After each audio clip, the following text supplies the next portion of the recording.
Hey guys, I'm not in focus, but we're back. Earlier today you saw those diamond games, but now we're going to be showing you a quarterfinal. Let me see if I can fix this for my webcam here. But yeah, we're going to be showing you the quarterfinal games between the Pooty Tang game versus Pigs Might Fly. I'm Red Dragon alongside with my co-caster here, which is General VG. Yeah, coming in. Nice to be back in the casting desk, and nice to be back into quarterfinals. Playoffs is always the most exciting time of the GRLCS split, and just getting the live games, good little preview for playoffs of what might happen. Always a lot of fun. Absolutely, but let's go right ahead and jump into draft here. We're seeing the start off here, and Alistar banned from the Pooty Tang gang here. Interesting pickup. I believe Duelos actually plays that Alistar quite often just because Alistar is sort of that playthrough kind of thing. Yeah, Alistair's just really good support right now. Has pretty good lane with sustain off his passive. He can engage, disengage, roam. Hard to dive him, can do dives. Just all around solid. All around very strong support, so not too bad to get rid of that. On the other side, we see Lulu, who's picking up some steam with buffs and then just enchanters in general. Viego on the other side, that's a fun one, and bans just keep on coming. Yeah, Seraphine is going to be banned out. If you, don't know if you. Oh yeah, you guys should be able to hear my chat right now. Let me turn that off. But Seraphine, they were talking about it earlier. It's like, please don't ban my Seraphine. But looks like that is going to be coming through. So is the Morgana going to be locked in as well. So bans coming in the left and right, like you said. Yeah, a bit of a bit more general bans from Pooty Gang. I'm actually assuming that's Morgana Jungle, which has been picking up a lot of popularity after all the buffs to it. True. Uh, Pretty decent into the current roster of junglers who all want to go in, so you just get a pop ult, Black Shield there, engage. Especially for stuff like Udyr, makes it a lot harder for him to go in. On the other side, they are doing delete the team fight comp as best they can. Getting rid of the Lulu, getting rid of the Seraphine, but those very strong team fighters. Hyper Carry Jinx is gone as well. And I would not be surprised to see this Hecarim lock in, as he is still one of the premier junglers until Wednesday when they nerf at him. Yeah. Going to be like the third time in a row for some of these nerfs. I apparently got kicked out of the spectator for some reason. I'm going to ask to get back in here. Uh, Yeah, I think I got kicked out as well. okay. Now, doesn't matter quite yet, as we are just still doing pick ban. Yep. Have the Hecarim lock in as assumed. Just very strong jungler, good engage, good presence, can power clear as well. Lilia picked up to counter. That's a bit less common on the tier pick. Lilia's more, Lilia is picked more often into Udyr because you can just kite him a bit easier than Hecarim, who's able to burst you and get his engaged a lot easier, but still is pretty solid jungler. Let's see who else that picks my fly be looking to pick up here. We do know that they are like notoriously known for their really good macro plays this split, and so it's going to be interesting to see how well they'll fare against Pooty Tang Gang, who's not bad at macro either, or in their landing phase in general. So looks like the Rails pick up here, good setup sort of support here to make some of these plays, but Gragas being hovered here is going to be interesting because we see Hecarim already locked in right now. So Yeah, and Gragas top has been a lot more common than Gragas jungle, even some Gragas support. I'm assuming it's top if it gets locked in. And yeah, I'll continue to assume that as we do see a Karma hover. But yeah, Gragas top is just kind of hard to deal with for a lot of champs because he sustains pretty well. And with Phase Rush, he can just EU and run away, and there's not a lot you can do about it to trade him back. So he's pretty solid, has good gank setup as well in absolutely, the top lane. Yeah, Karma being hovered here now. Good option to try to poke out against this Rel before they can do a full engage. Just going to try to get them lower, so then whenever they do go for an engage, you actually have a pretty good chance of getting a kill if you keep them pretty low. But the set is going to be hovered over by Pigs Might Fly. Good pick up here as well. I think he can. I'm not entirely sure, but I believe he's able to stop the body slam from Gragas while he's going in, as long as it hasn't connected just yet. So could be a way to stop some of this trading, as well as maybe even getting a W at the very least off at the end of the trades, even if Gragas gets that phase rush at the end. Yeah, and what's interesting now is that there's actually several flex picks, because I know that Pigs' mid laner plays set and does it quite often, so that could be the mid lane pick. Karma can also go top, as I believe that's the Putin Gang's top laner most played is Karma, and you can just go Moonstep supportive with Gragas support to kind of soft counter Rel, with being able to interrupt her W early game with his E. So a Yeah, lot of flexes as we do get into bans. Vlad on one side, Trist on the other. Vlad is yeah. a bit more popular in meta with current buffs before they nerf him back a bit. Tristan is just strong pick as general who can also flex. Yeah, really good indeed to check that one out. And then also in the chat, they are saying Gragas E is, or Gragas support is a pretty big good flex here because his E is able to stop Rels from engaged, which is actually a pretty huge one. I forget that you can actually interrupt her whenever she's doing her crash down, but two ADC bans coming out of Booty Tang, they really want to try to limit uh, the ADC over from Pigs Might Fly side and try to make sure that this bot lane doesn't go out of control, uh, which is a pretty good idea going out here. Yeah, and also just getting rid of the safer ADCs. You have the Tristana gone, you have the Xayah gone. Both of those are pretty good against a Hecarim. Xayah can just ult his engage, Trist can jump out of it. So instead they get rid of the safety, get run at it, and it looks like a response of Kai'Sa, which has some safety of her own, if not quite as much. Yeah, absolutely. Now, the Vayne is going to be hovered by Pooty Tanking. Interesting one to pick up just because that's also another option to break down the crash down from Rel. Uh, Plus, it's still doing a lot of damage in order for some of these type like tankier champions over on the side of Pigs Might Fly. It's going to be interesting to see, especially if it is a flex set mid and go with regular some sort of other tankier top laner. Going to be interesting to see, but the lane is locked in and Rise, so we're looking at like a pretty late game sort of team coming out of Pooty Tank Gang. Yeah, they've got a lot of hyper carry potential as well with the support of a Karma to keep him shielded up. No great targeting from pigs to get onto Vayne. No hard CC, though set is kind of annoying to deal with. Your front line tries to peel for you, and instead they get peeled on top of you. You get stunned and then maybe blown up with roll combo or something. Rise will be good into the set though if set is going mid, which I kind of assume it is just because you kind of you hard to out push him while also being able to poke him simultaneously. And if Sid tries to run at you, you just root him and phase rush out. And it is going to be the last pick of both comps with the Rumble for Pigs Might Fly.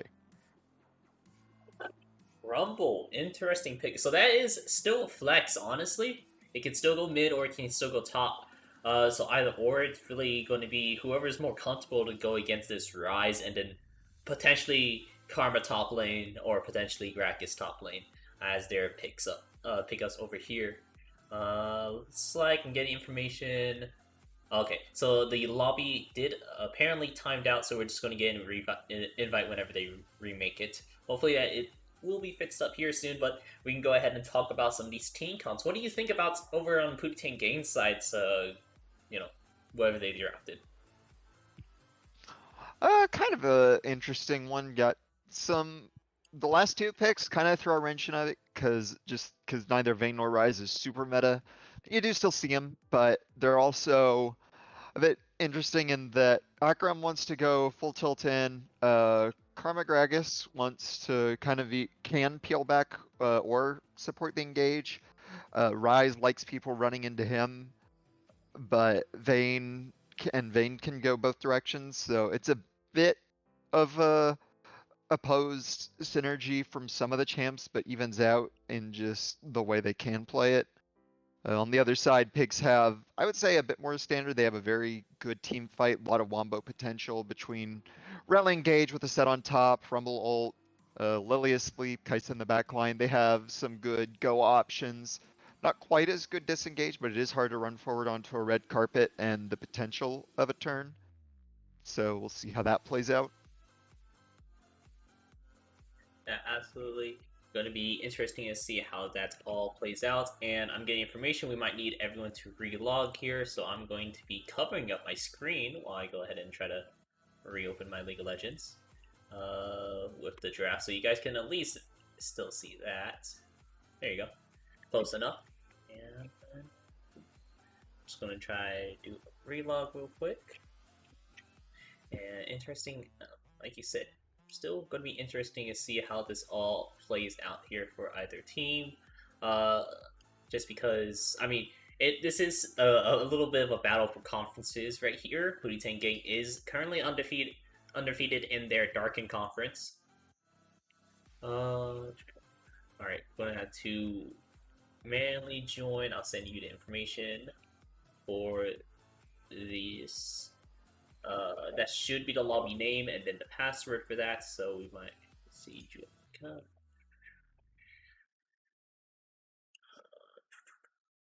Gonna be that.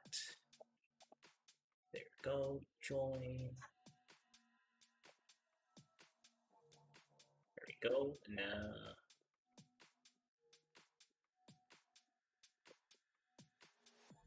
There you go. Yeah. So there should be room for you to join in now. VT. There you go. Perfect. So we can go right back into this since nothing has really changed up too much for us. We're still gonna be waiting for this spectator delay, anyways.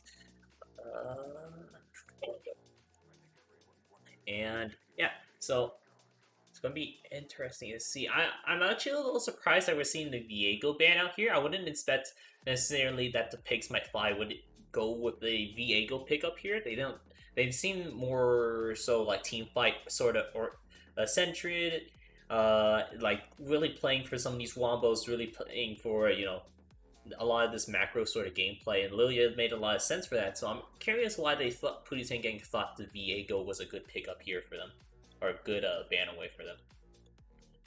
I feel like they were more concerned about solo lane Viego. That's what I've seen more of, and I've dabbled with it some, and it can be a pretty oppressive pick. You get a ton of sustain with your abilities. Like I think you can get 25 health back for autoing a minion with your that has been hit by an ability before, which gives you some pretty crazy sustain and decent poke with his Q range. I'm more interested to see kind of where they do end up sending laners, because Set and Rumble can go either way.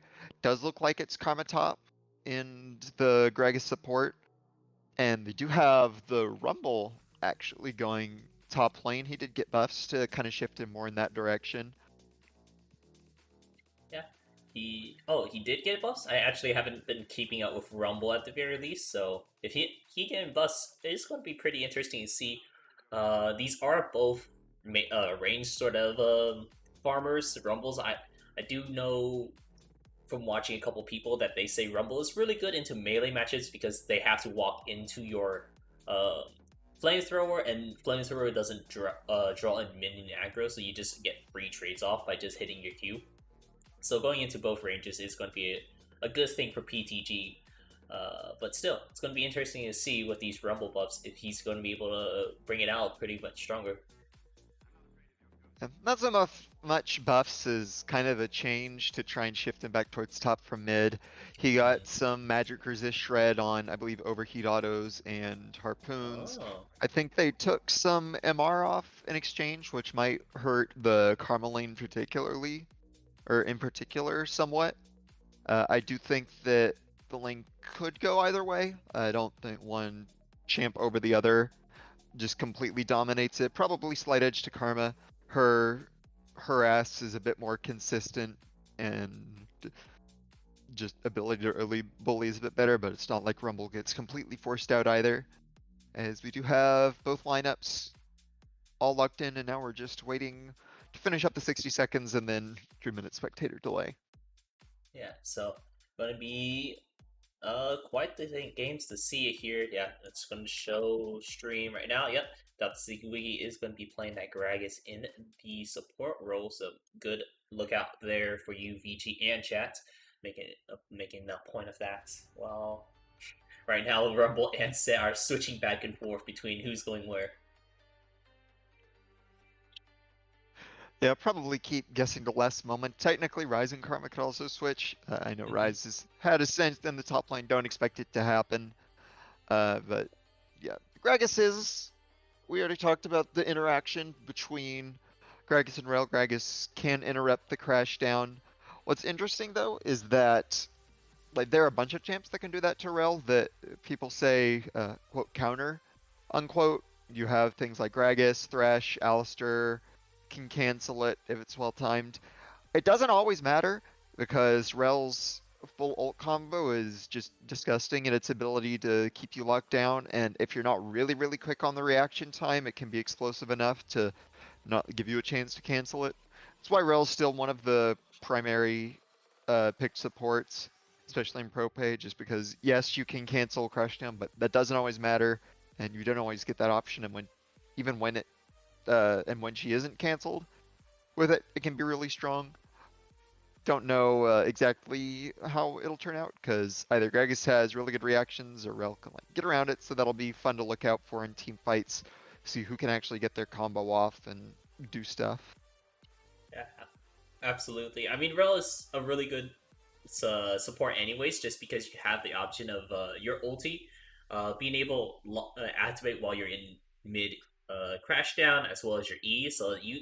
So sometimes you don't even need your crash down to necessarily activate. You just kind of need that dash to get in there and activating your magnetic storm while you're in, over at top of the team. They have to have someone to stop you doing that. The only one that can really reliably stop you from getting that crash down is like Vayne without needing to be right next to you. So having Rel being able to at least get around one person, get in there, use that setup ulti to really pull people in. Maybe Lilith can get a nice Q to hit at least 3 people, or Rumble just drop down the ulti right on top of Rel as well. So then you start burning people, and it'll take extra long for them to try to get on out of there. So it's gonna be I think I like the Rel pickup here just because you have a lot of that setup. Plus, Kaisa and Rel is a pretty iconic duo that we kind of see in pro play a lot more often, just because Kaisa is pretty strong right now, and Rel is just really good for your team once you get into those later parts of the game. Yeah, Rel also doesn't have to necessarily be the one engaging. Got set mid who can actually set up quite a bit with the team comp he has. You can if you get a good ult onto the Vayne, onto the Rise, you can pull them in and then Rel follow up for the CC landing. So Pig has really explosive engage, but if they miss any of the primary carries or misfire in their engage, they're just going to get blown up because they're running into Rise, they're running into a Vayne, who, if they don't get caught and they get to free fire, there isn't a lot Pixencom can do about it if Karma as well is sitting there shielding them. So it's going to be pretty fun seeing who can actually get the engage off, who can survive it, who can turn it. Should be some nice explosive team fights. Yeah, absolutely. So here we go. Spectator delay is finished, so we're going to be going right into checking out some of these skins. Because I mean, sometimes the skins makes the difference. Skins sometimes equals wins. So nice lineup so far. I mean, pretty much everyone except for the Rel having a nice skin or the set, but Uncle Rise, nice favorite as well. Yeah, as not too much time to talk about skins as we get right into lobby with the quarterfinals of Platinum. On the blue side, we have PTG with Tulsa in the top lane on Karma, Dr. Wildy taking Hecarim in the jungle, Tian with Ryze mid, Plen with Vayne bot, and Dr. Siggy Wiggy taking Gragas support. Wow, over for the red side, we got Pigs Might Fly, Top Knight Slushy playing that, playing the Rumble. Sorry, we talked about it, and I just forgot about his name. Over in the top lane, and then in the jungle, we got Water Bear playing the Lilia. In mid lane, we got Saigo. Oh man, I had this written down. I think it's Saigo get Suga. While in the bot lane, we have Robot Droid and Dulos playing the Kaisa and Rel to round out our comp. 30 seconds until Yeah, minions meanwhile, nice spawn. spread for both teams. Might get a little bit of a scrap over Pixel Bush. Kind of hope we do. Always fun seeing the early fights, and there's technically a man advantage for Pigs. As it does look like instead Tulsa just gets free mana flow proc, and we'll end up backing. Just took it Pixel Ward down. Kind of wish that would have turned into a fight. Molsted's doing sit-ups mid. Yeah, I always want to try to see some of this early game action before things really get down to the nitty gritty. You want to see, a little bit of action says just like what you said, trench warfare of everyone staying on their respective sides. And now we do see the junglers choosing start positions. Lily is heading top and Hecarim starting bot, so we do have kind of a split map. I'm wondering if they'll turn it into just straight up split lanes or if it'll become a just talk about clear and then both will end up ganking the opposite side. Uh, Something I do notice, want to point out, is set went Conqueror mid. I do not like that choice. I think if you're going set mid into Rise, you either go standard phase rush is what set mid usually takes, or I like fleet footwork into those kind of range matchups. Gives you some sustain. You just hit a minion, also lets you run at them and threaten them a lot more often than not having it. And it's not like you're ever gonna proc Conqueror against Rise. So slight flame on that choice. Will end up might make me eat my words later in the game. As meanwhile, Top Knight's getting bullied hard early by the Karma. Yeah, I mean, it is a ranged versus pretty much melee matchup here. It is going to be a little bit rougher in these first few levels, especially because Top Knight did often pick up his Q, I believe regularly. It's a E start just because you get those procs more often. You can use that to keep up your heat a little bit better than the flamethrower. Flamethrower still does it, but with the harpoons, you're able to space it out, get some good trades off. But maybe it's a little different for the range matchups. I'm not entirely sure, but Top Line Slushy definitely is being punished right now. Yeah, for range matchups, especially when you want to take the E, just so you don't get bullied in those crucial early levels before you get the ability to manage heat, before you get your shield and deny some poke.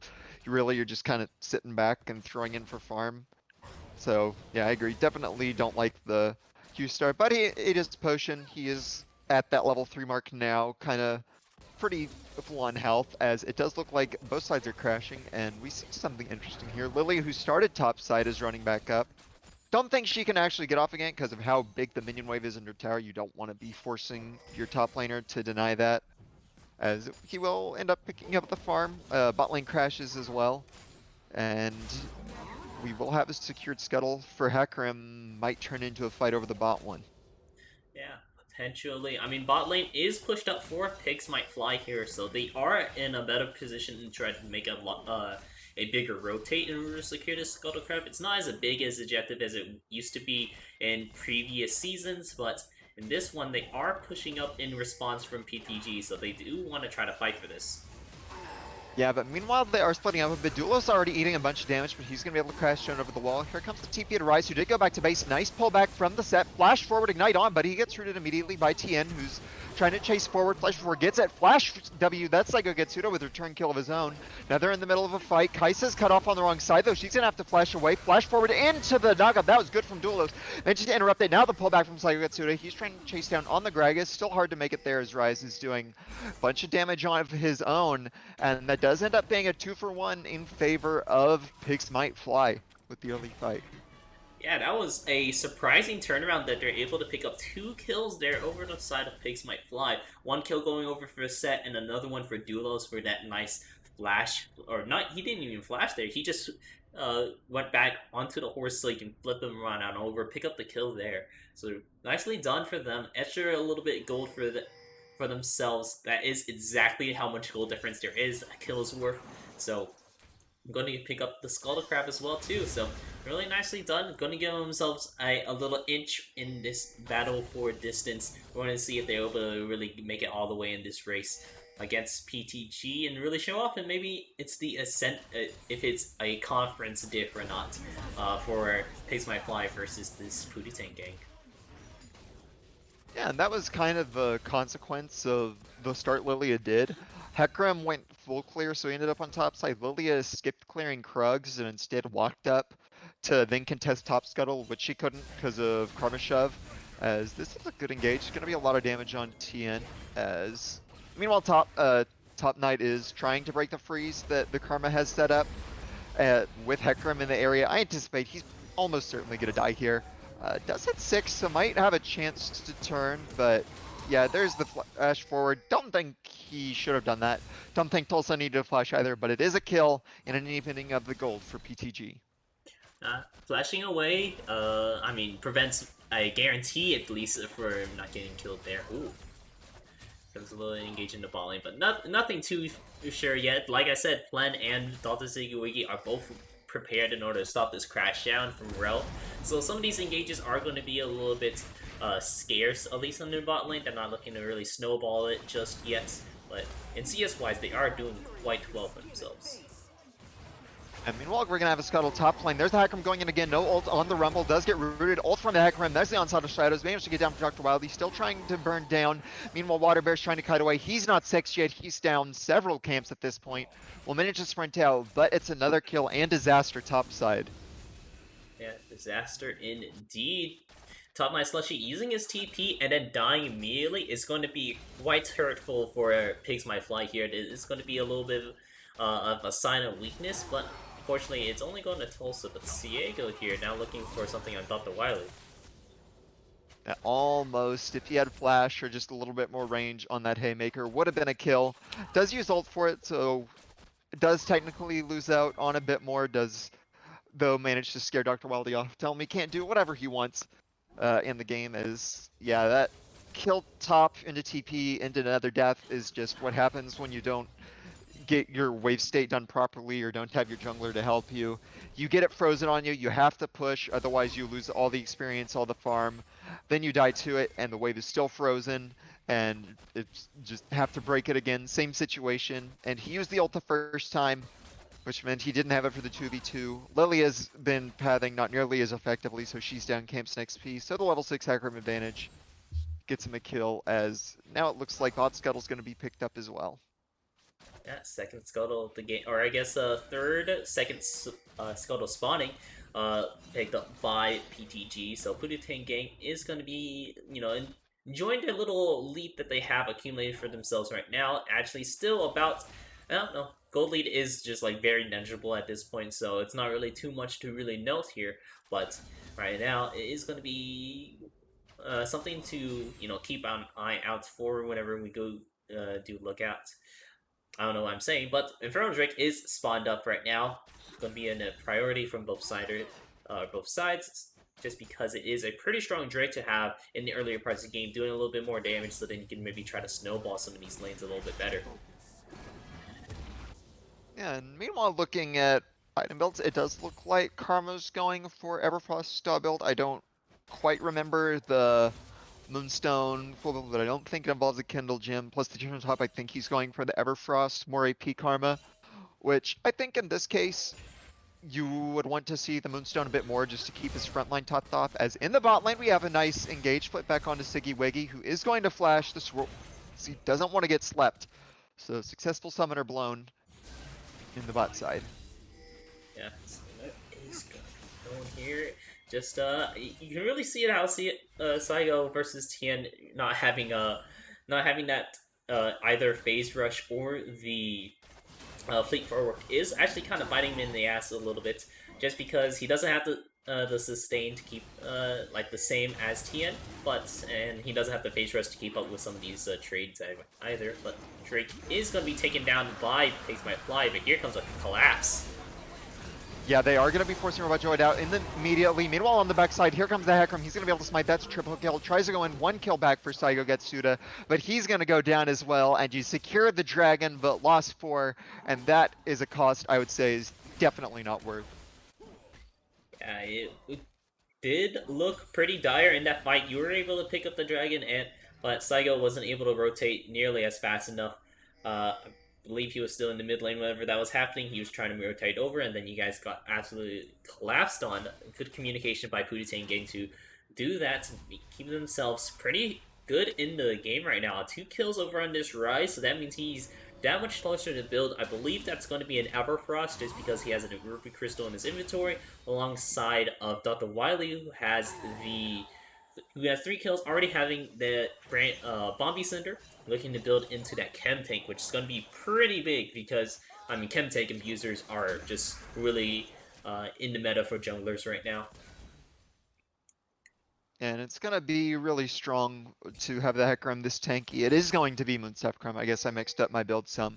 Do like that choice, as does give his front line and 2 hyper carries a lot more power. But meanwhile, in the mid lane, Hecarim's going to forward. Doesn't charge him back into the tower, instead, or away from the tower, excuse me. Instead just goes at a side angle. Does get him low, so he will be forced to back. That might give them Herald control. Or he's just going back into jungle. But that dragon fight was just so unnecessary. Never mind, not talking about dragon fight. We've got to fight bot side. No flash on the Gragas, but not willing to burn the sleep. And Hecarim's coming down now, and Hecarim's quite a bit stronger than Lilia is. So might get into a fight. Gonna be knocked away. I almost feel like Hecarim there, you just hold your E, not do it. That lets Vayne get a condemn off, and that's an easy kill onto Lilia. But screwed up instead, and I don't like that Saigo Getsuda's staying here. Meanwhile, top lane pushing as well. There's a lot of action with not the most to show for it. Yeah, nothing to really show for it, but it is still going out pretty well for themselves over on the side of PTG. They're just taking a little bit of like good advantages. They're not necessarily getting kills, but they're still taking a little bit of advantages everywhere. Pushing up the lane for TN means that Saigo had it back. It means he won't be able to do it much. But now Waterbear, absolutely destroyed by Dr. Wily coming in there. Yeah, that is a pretty squishy Lilia, and with no help coming, the Hecarim just able to get him. Now, Plen is alone. Okay, does have Condemn up.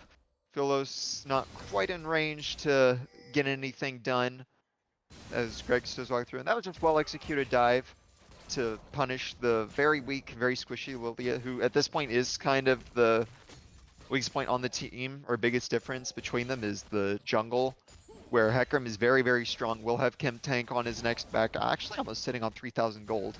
I feel like he should have backed a while ago to make a better advantage, but he is 2k up on the Lilia alone, which is 2/3 of the gold lead, actually a bit less. So it is definitely Hecarim who's far ahead of the counterpart in this game. Absolutely, definitely doing a really good job on this Hecarim. His farm is great, his kill participation, he's all around the map. So Pace My Fly needs to try to maybe look for a little bit something for how to get back into this game here. They have some pretty decent mid game, but they need to be able to scale up to that point as well. Psycho does have his Strikebreaker, so he's going to be trading out a little bit better, but it is going to be important to note how this mid game is going to turn out here. Yeah, and there's kind of the power of Strikebreaker. You just run at someone, you can slow him, you get a free stun with E, hit him some more, so that should be in a pretty decent spot, at least until Everfrost is done for the Rise, where Rise can kind of respond to the dash in with a root of his own. But before that happens, Set does have a period of advantage to try and get some stuff done. Rumble as well is going to be looking for his Mythic completion. feel like that's the point where the game deciding fight is really going to break out. As meanwhile, the Karma's got a bunch of people on it. There's the Drowsy over the wall with the flash. Duelos is going to be able to get him. Misses the combat. Not quite enough calculation, but the Rumble ult on top anyway is going to be a very nice kill and pickup for Pigs Might Fly. Yeah. Giving over the kill to top line Slushy is going to be a pretty good one. He gets closer to finish of his mythic item, and getting that mythic item means that he has a little bit more potential in order to try to maybe snowball his lane a little bit more. His lane not being too far out. Tim looks like he has disconnected, seeing that happen so far. So just talking about it, continue on forward. If top line Slushy is able to get closer to his Night Harvester, and being able to finish out that item is going to be pretty good for him. Just because you're against Moonstaff Karma top lane and Moonstone, it has been nerfs where you don't even get the mythic bonus uh, to benefit you on other fronts. It's actually just or on the ability haste, I believe that's what it gave you, or it might be something else, but whatever it was previously. Now it only increases how much healing you're doing, which is great whenever you're in team fights, but it's definitely going to hurt a lot more whenever you're in just in laning phase. So I see that Tom Slushy's trying to take advantage of that just a little bit more. Yeah, and something else to point out is that there is no Grievous Wounds, as meanwhile we've kind of been ignoring what's happening on the screen, where this is a perfect moment to freeze frame and look at the camera and ask, I bet you're wondering how I got here for Tien, and he got here because he DC'd, and no way for Saigo Gatsuga to know that for sure, so took the opportunity where he saw it, and now he's about to get a kill, I believe, as he is going to be eating Tien into tower. Maybe not a kill, actually, now that I look at it, just because Phase Rush is still up for Tien. He used the E and the Stride Breaker already for Saigo, but it is going to be a big chunk right before Dragon is spawning. So he will be pretty... So that will be a pretty unlucky spot to be in, even despite the pause.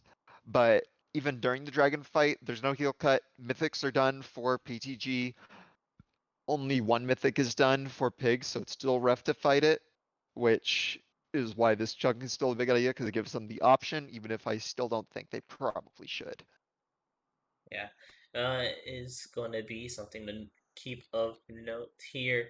And looking at else, I mean, Robot Droid, he's probably just going with the regular Gale Force build into Collector. He has the serrated dirk and the pickaxe, which is that actually enough in order to get his Q upgrade 30, 30 plus 25, and then 8. So I think that's barely not enough unless runes count. In any case, then he has his Q upgraded. One of the two of that. Levels and runes, I think, count for it, so I Okay, cool. believe he should have upgraded Q, not completely positive, but I think it's close enough that he does just barely edge it over to have evolved Q. If he doesn't, Mhm. that makes it even worse. If he does, that's pretty good spike to be at, and probably is about even to the mythic pickup for Vayne, though it is scary going up against the amount of true damage that she can put out. Yeah, absolutely. Even for short trades, because he has to press the attack, the 3-part proc from the vein, and then on top of that, the Kraken Slayer. So that third hit is going to be hitting pretty hard, but maybe in some of these short trades, maybe Roar Droid is able to get off a couple more cheeky auto attacks in to make that 3-part auto attack just not as worth it. We'll just have to see how it really goes. We're just waiting until this pause is going on here. You're talking about how Tien does look like in a pretty precarious situation here, and if he does live, I don't think he'll be able to uh, get be able to recall in time for a to go straight to the dragon pit. So it looks like this might be a forfeit of a dragon going on over to the side of uh, maybe going over the side of Pigs My Fly. They aren't necessarily set up for that situation just yet, but it is a possibility because they could just rotate off of that Herald going straight to Dragon, deciding they have the man advantage to go for that, or keep going with the Rift Herald, like you were saying. Yeah, it's a bit of a tough call just because on one side, the mythics are all done. Karma has TP up with Moonstaff. You have no heal cut. Set just burned his ult. So even if Rise is low, I'm not quite sure if it's enough to swing the fight in their favor, especially with how strong Hecarim is with the Kraken Slayer Vayne, with Rise having his items done. So even if you do fight it and it's basically a 4v5, it's pretty risky to go in without your mythic items, and you don't have Rumble ult either, or Lily ult, so yeah, I think you just give it, but it does give them a chance to, probably while they're focused on Dragon, I think the right call is to take the Rift Herald mid, you can drop it, maybe get tower down, maybe not, but you do chunk it really, really low, and just try and get your advantage there, because even with Rise Down, I still don't think you win the fight with current situation. Is gonna be interesting to see how that all plays out here. Since, like you said, Pix My Fly is on their back foots right now. They're 3K gold below. That's a whole mythic item or a whole completed item at the very least. Down that they are currently in worth of stats. So it is going to be something to consider, especially since Waterbury hasn't been able to pick up the uh, Landry's Anguish just yet. So his damage is not coming in yet. He's here for the team fight at the very least, so he has the ability. Uh, he has the ability to get some of the damage in, but he doesn't have the sleep available either. So if they are looking for a fight, they aren't ready for it at the very least. Even if they do look to try to maybe overtake this dragon, like you said. So. Uh, Yeah. Meanwhile, this has been a really long pause.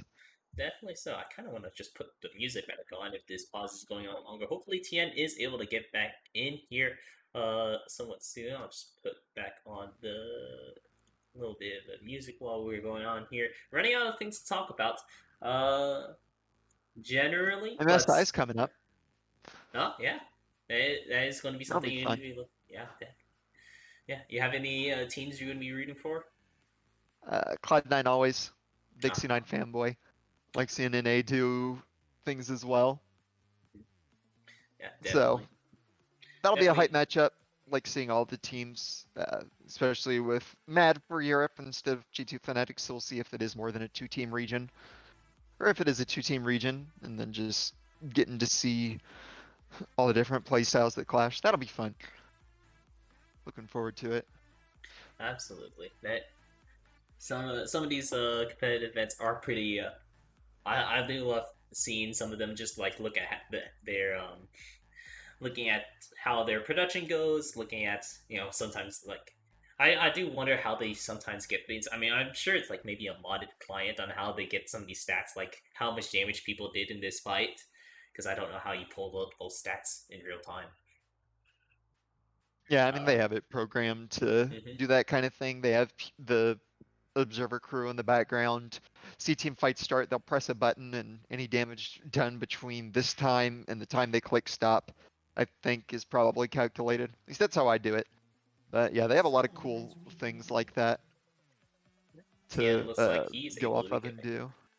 Yeah, Tien's looks like he's reconnected, so hopefully the pause will be ending off soon. It's gonna be curious to see how this next few seconds is, because we are stopped at a pretty climactic moment where because Tien was stopped because he was DC'd, but we didn't get the pause in soon enough. So Saigo is right here, so I'm interested to see if are we going to be able to see a kill coming out of Saigo so then he moves on up forward, or are we going to... I don't know exactly how it goes, but in any case, hopefully the pause will end soon, and we can see some of this, see how this fight goes on, because I'm on the edge of my seat at the very least of this.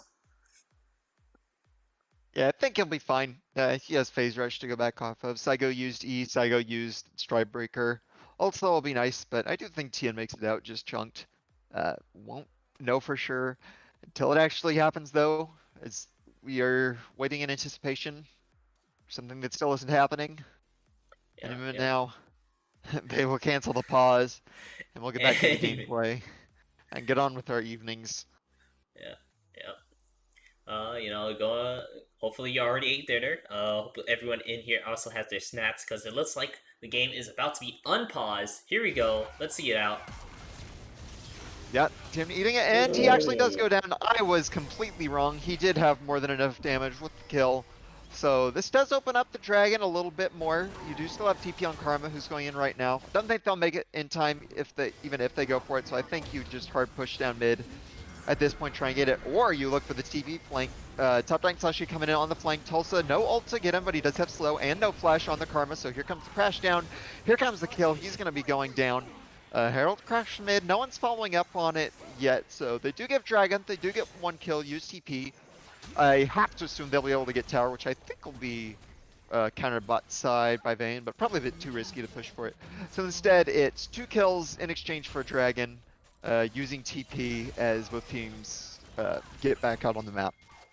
Yeah, I mean, right now, Pixelfly is still in a pretty not bad situation because of how all that went through. Oh, meanwhile, Wildly is just yeeting himself into another pause. Another pause. Welcome back, guys, to Yellow Screen Simulator. You're used to, and we're also hearing a little bit of something, so hopefully this isn't too loud. And if you're looking over at Plat Chat, if you have the capabilities, we just saw Adam Siki saying Pig DDoS successful. It's apparently happening a lot right now, so we're going to be sitting on this yellow screen.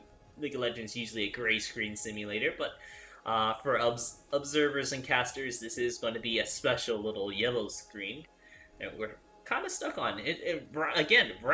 We're in the middle of a pretty big engage. Last one we got Tien able to actually fell to Saigo with that whole engage on that front, and not really to Tien's fault either. He was disconnected. Saigo couldn't stop it if he wanted to either, because he pulled up all the way under tower, and like his entire health bar disappeared anyway. So in any case, we'll have to see. And here it is. We're back in it. Yeah, get back in quickly. That's a stopwatch mill, so I get Suda trying to eat it. Does have the Haymaker, is able to get off, but goes down. Plan has a lot of damage now. Water Bear trying to cut away, but crashed over. Dark to Wildy has the speed and the damage. Duelos flashed on by the Vayne, who is going forward, flash away by the last remaining member in the mid lane of Robot Droid. Is going to be able to survive, and it will end up with 3 dead for none. Teamfight win for PTG. Teamfight win indeed. That's a pretty big win for themselves. They're able to pick up quite a bit. We saw Pigs Might Fly with that push. They were able to actually close out the gold gap into like in the 800s, I want to say. And with that counter engage that they just did from Pooty Tang gang, they are able to get a lot out of it and actually extend their leads back to pretty much 3k, 3.3 really. But that can change in any moment. Still, big gold leads still in favor for Pooty Tang gang, even after such a good flank, good call coming out of Pigs Might Fly. Yeah, I mean, they just overstayed their welcome. They got the kill, they got the mid tower, and stuck around for no real reason. Rumble split off as well. Ryze had come back up. Hecarim hadn't used anything because they never really got into a fight off the dragon. So instead he just gets the force, get the kill, and yeah, that's just pretty big misplay from Pigs to stay out when they're not getting anything from it. Open themselves up to get engaged on. And now we're actually in a 1-3-1 scenario for both teams. As going after the Ryze is gonna flash ult, flash away from the Ryze, gets a lot of damage. So he's gonna be forced out, and that is going to be at least a one side lane and probably a tower for Pigs.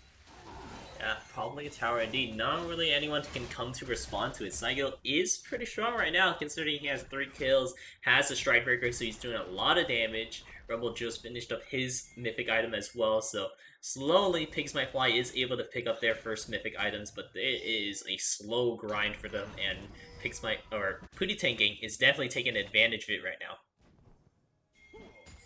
Yeah, meanwhile Vayne is going to go up, and you do have to be careful as the set. When you don't have ult, you don't have flash, that Kraken's player Vayne will shred you. You can use your Strikebreaker to get her locked down once, but condemns away and then kites you and shreds you.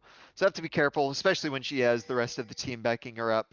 Not leaving their AD alone in the 1v1 that even if she might have an advantage in it. As now we're getting into a situation though where Karma's back, so Rumble will get the crash on tower. Set will also get the crash. So it is essentially mid control for PTG, but they're losing a lot of side lane pressure and minion waves. Yeah, losing quite a bit of pressure, and indeed losing this more outer towers is going to spell pretty bad news over for the side of Pooty Tang gang. Not being able to move as freely as they currently can is going to hurt a little bit, but oh no.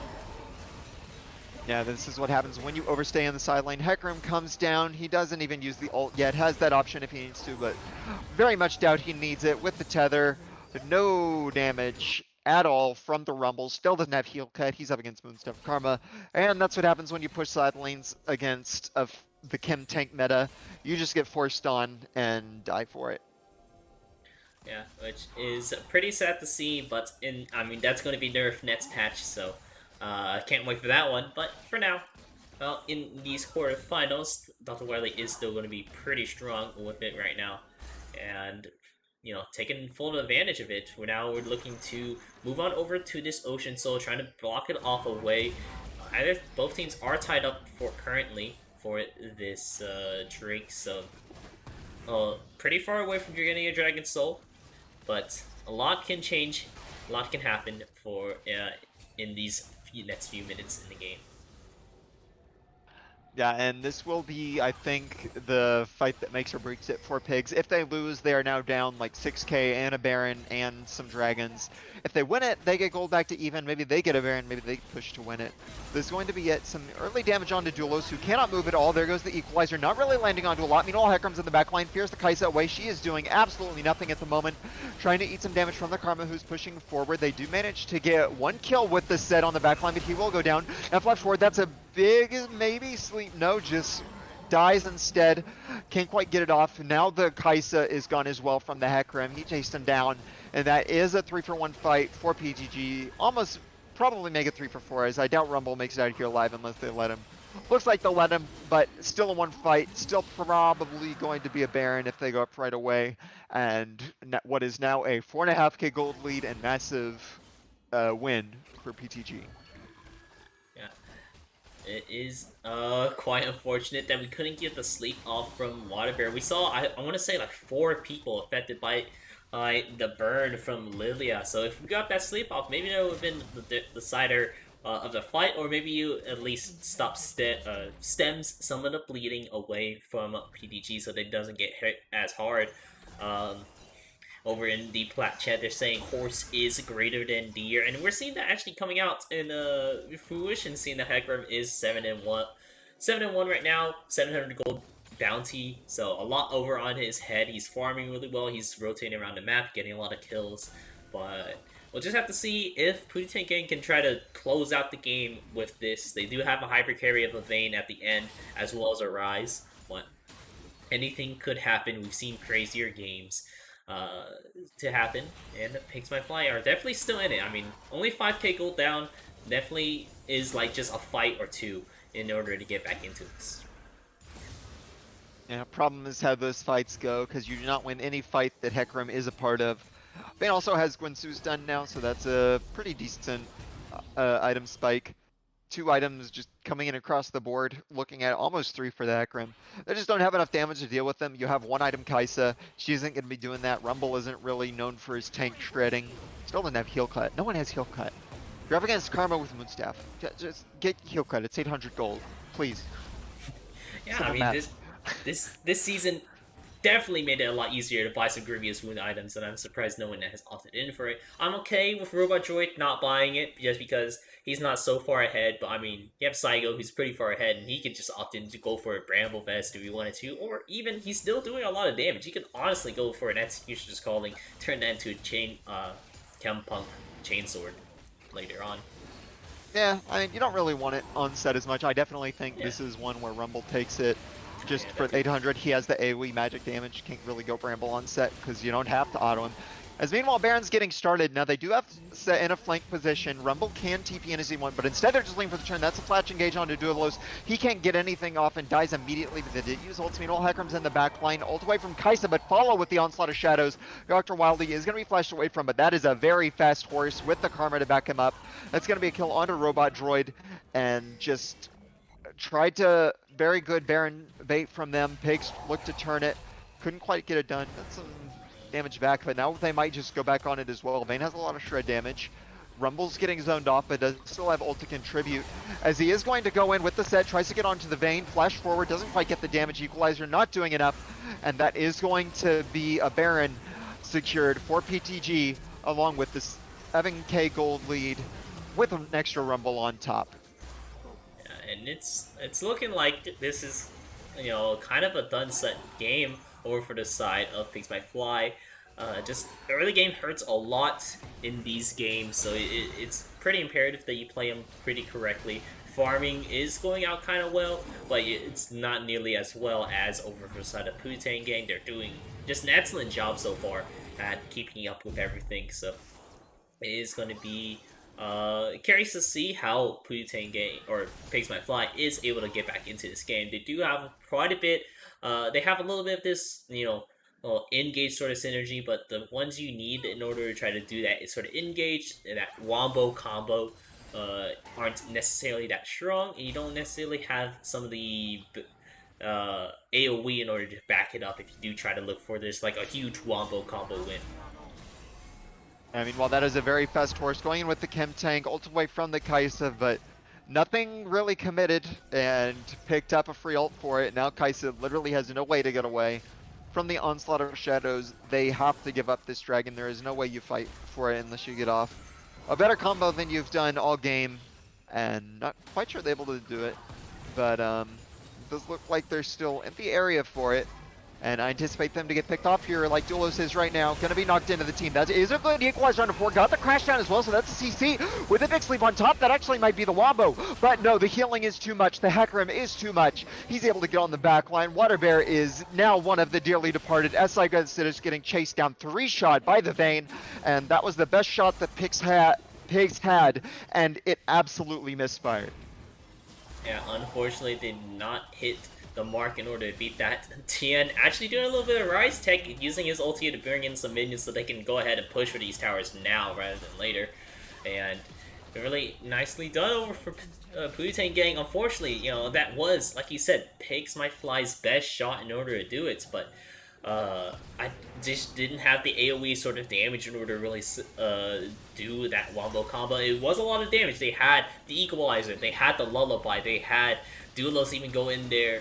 Not with the Magnetic Storm, but he was in there in order to try to get some of this crash down damage in. Or not damage, but CC in, so they keep him stuck into the Equalizer, but it just wasn't enough damage necessarily in order finish it off, especially with Tulsa just using that Mantra E, just shielding everyone on his team, giving a huge shield, and no one on the side of Pigs Might Fly was really able to capitalize on it just because they don't have that enough damage to break through that shield as well. Yeah, I mean, you saw it. They all got low, and then Mantra E with Moonstaff healing on top, and just not enough follow-up. The Kaisa doesn't have near enough damage to punch through that. Only 2 with the Collector in a 3-item game. Just couldn't quite do it. Rumble also was only on 1.5 items. Lilia on 1.5 items. They're just, at this point, way too far behind the power curve. If that kind of fight had happened a good, like, 10 minutes before, maybe even 5, probably could have pulled it off, but happened when they were already super far behind. They already just don't have the damage to get through the enemy comp. Still no one to kill Hecarim. And yeah, at this point is just kind of waiting for the song to finish, as they are going to look with the Chem Tank. Get the slow rooted midair though. That's a beautiful cancel on it. That's going to be shut down immediately. And they are going to be able to get a bit of damage onto Vayne, trying to get in the back line, but can't even break a single shield. Can't even break through the damage. Tried again, kind of have to, can't just wait to lose, but it's a double kill. But Set's gonna be on his own, getting taken out by the party pony. He had a really, really beautiful game. Excellent carry from Dr. Wildey, as they are just gonna be running up mid, running around him in a circle, going on a rampage with the ace from the Hecarim. 29-9, Minion's gonna be TP'd forward without finishing the in-hit. That seems less than ideal, finally get it, but it is going to be game 1 picked up by PTG in the series. Yeah, and they're solidly 13k in the gold league. They have 6 towers to 2 and 3 dragons to 1. Congratulations to Pooty Gang for this game 1. Played an excellent early game, won out a couple of fights, took your little inches, made them into miles, made into the distance, and made yourself the winners of this first game here. Yeah, and I think it all just goes back a bit to big farm lead for Dr. Wildey. He got ahead of Water Bear by quite a decent number of camps. And then as well, just that dragon fight where Pigs started it without doing their check marks on the box and got engaged on when they got low from dragon, gave up a started to fall behind, and then just weren't able to get off good enough engages to pull it back.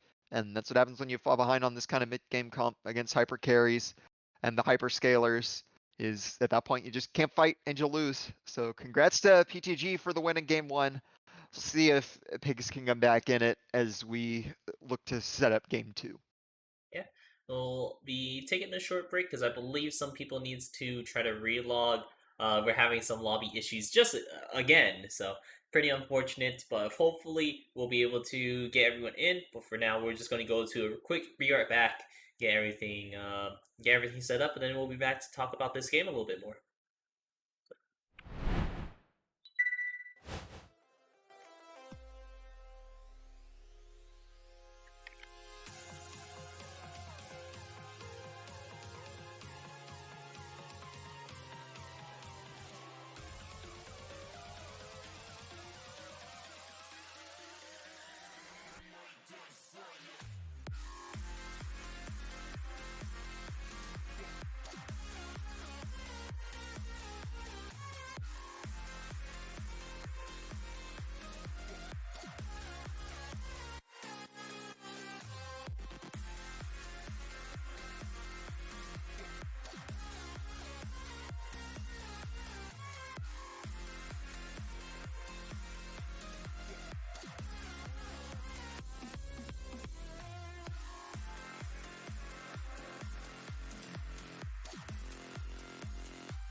And we should be live. Hello, welcome back, guys.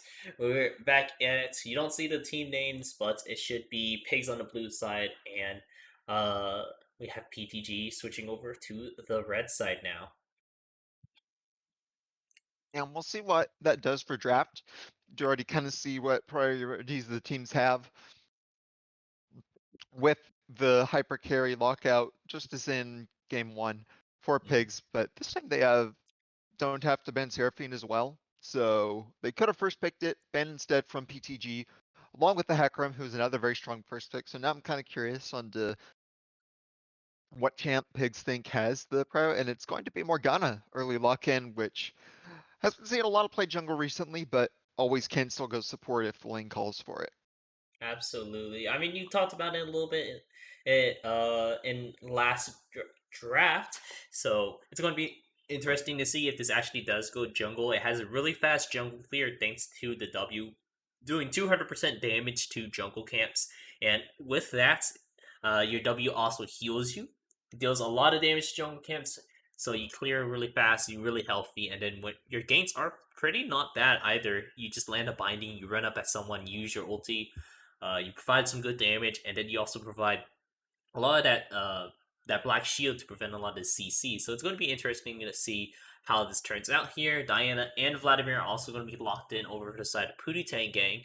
Pretty good choices for them. I'm assuming someone might be a Vladimir one trick, or at the very least, they're really good on Vladimir. So that it was a prio ban last time, but not prio ban this time. Yeah, they banned it second rotation last time. It's just strong with the most recent buffs, and they are going to lock in Alistar early, so they are definitively saying Morgana jungle. I do want to talk a bit about the Diana jungle, because that's another one that I think is picking up a lot of steam, and I actually think is one of the S tier junglers right now, along with like Hecarim and maybe the Morgana. They do just lock in bot lane, so Alistar Xayah. Xayah is pretty good preventing dive when you have things like Diana and Vlad running at you. Just ult to get away from them as best you can. And we do see the Gangplank cover, and that does mean it's Vlad mid. Not really sure. I like what's been going on with potential flex picks just being said no, we're not flex picks. Think at the very least you could hold GP until R4 and make them ban out different things, but you also give yourself the chance to not get banned out and banned out GP counters or Vlad counters. So I guess that both teams kind of know what they want from it, as you're already kind of seeing it's going to be hard to run into pigs, while there's a lot of team fight power on the side of PTG. Yeah, true. We're seeing that Pigs by Fly does have the opportunity of banning away a lot of ADCs. They already picked up a Xayah for themselves. They have the support for themselves. They're going to try to ban out the Vayne and the Jinx now. So that's already 3 ADCs down over for Pigs or Pooty Tang gang, and they're not gonna it's not going to be a lot of pickings that they have available to them in order to try to look for a bot lane who might be a little aggressive, might be a little weaker. Who it really depends on how this goes out here. Yone's also banned away from Pooty Tang game, but yeah, it looks like Pix by Fly is hovering over that Tristana as the last sort of ban here. That's pretty good to get out of the way. Tristana can follow up the Diana Vlad Gangplank engages, which have a lot of burst. Same reason they got rid of Jinx, is to prevent the resets as we see an insta-log Gragas, which is going to be in the support position. Not against Drell this time, it is against the Alistar. I guess it's just a comfort champ for him, which Gragas is a pretty good champion, so worst thing to happen, he can either follow up or just do a disengage in case the engage goes wrong with the Diana Vlad. Just keep things safe, as we will see how pigs decide to respond. They know exactly what their solar laners are picking into, so it's really up to them to decide on how they best want to counter it. We do see set mid, I assume. I think that it's Saigo's comfort champ. He played it pretty well last time, even though they lost, and Vladimir doesn't really have a lot he can do about him early game. Just kind of do the same thing as with Ryze where you run at it, but Vlad doesn't have the benefit of Ryze's root. Instead he has Pool, which is longer cooldown and costs more health, as we do see Cho'Gath, who is also pretty decent into Gangplank with being able to sustain off some of his poke, and if you land ruptures you can really trade back. So I do think that solo lane advantage this game goes to pigs. Absolutely, and Ezreal being hovered over by Pooty Tang gang here. I like to pick up the Ezreal because he has more of a he has options of going in either an early game or a late game type of build. He can go for the Essence Reaver tier and his Dustblade, which is more of his mid game. Grabbing up the tier does slow you down a little bit, so it makes your mid game really strong though, because you have finished tier, finish Essence Reaver, and then a Dustblade. That's a lot of damage on your Qs. You'll be chunking them a lot. And then you also have the option of going for a little bit more late game, which is not popular right now, but you do have the option. There's 3 tanks over on the side of Pigs Might Fly. You go Divine Sunderer, you still pick up the tier, so you are weaker in the early game. You still have a 2-item power spike, not as strong as the previous, Essence Reaver plus Dustblade, but still, nonetheless, strong power spike at 2, but then when you finish your build with that Divine Sunderer tier and however else the Ezreal builds go, it is going to be a pretty huge one to go. We are right now in Chancelet showing you guys here, but it's going to be interesting to see what they do opt in for this Ezreal. A little bit of flexibility for when they want the power spike. Also nice because he gets to follow up with the engage that the rest of his team is going to be doing. Just throw a True Shot Barrage at him on top. You can stay safe while poking. Set's good at turning engages into counter engages where you just run at him and then he runs at you back. Ezreal can avoid that. I do like the team comp picks they have a lot of flexibility in that they can kite back. With the Xyle, hard to run into Morgana, especially with Vlad. If you get ulted by Morg and go into pool, you're still tethered by her, which can turn into a root and a kill if you don't have phase rush and get out of the tether range. And just the Black Shield to mitigate at least a bit of the burst. You can counter engage with the Alistar to just blow up Diana, and you have the option to go forward as well with Black Shielding Chem Tank Alistar, Shirelia's Alistar, just to go balls to the wall with his team and can't really disengage Black Shield the target. So I think they have a lot more flexible options. Do definitely have to watch out though from PTG's good team fighting, and they do have very good scaling as well. With the Diana one-shots, Vlad is very good late game. Gangplank isn't the biggest terror, but he can have some big terror moments. Yeah, it is true to standouts right now.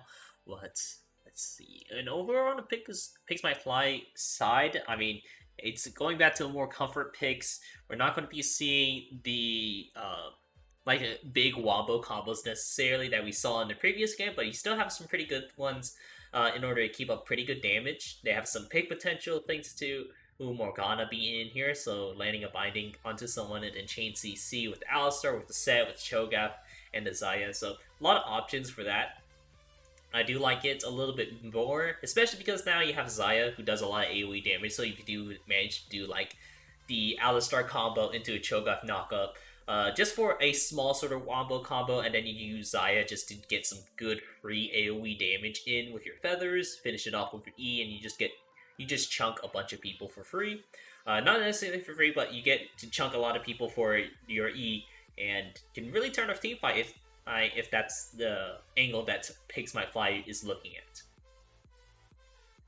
Yeah, also like it because pigs have lane advantages in all lanes. Maybe not as much top, that's kind of more of a skill matchup, but Cho'Gath can do very well in it.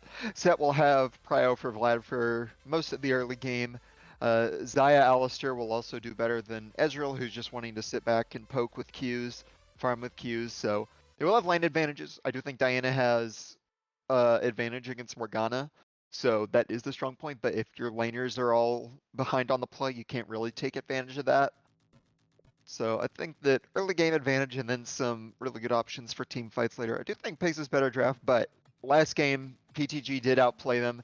Pigs got themselves into bad spots, and if PTG do get ahead, there is little nothing you can do about it without some really lucky picks.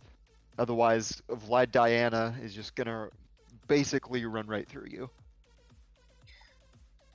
Absolutely, they do need to watch out because some of these team fights can go by like really fast. And we're looking at over Pooty Tang engages. Diana can just go in with her combo, get everyone bunched up. Vladimir gets a good ulti off. Gragas can get a good body slam into multiple people because they're pulled in by the Diana. Gangplank ulti's already happening. Ezreal throws a two-shot up a barrage, and that's pretty much the entire team fight done in a couple seconds. Assuming that you hit like the old team, that's the best case scenario, obviously. But even in the worst case, late like in the not as great scenarios, just the good ones where Diana gets a couple people, Vlad gets a couple people, a lot of their damage is up front and still has some pretty good damage throughout the fight as well, considering that you have an Ezreal. Gameplank is a little bit more of the bursty champion because you play around your barrel sometimes. You can still go in with your Qs and stuff like that, but you're not necessarily doing the consistent damage like an Ezreal does.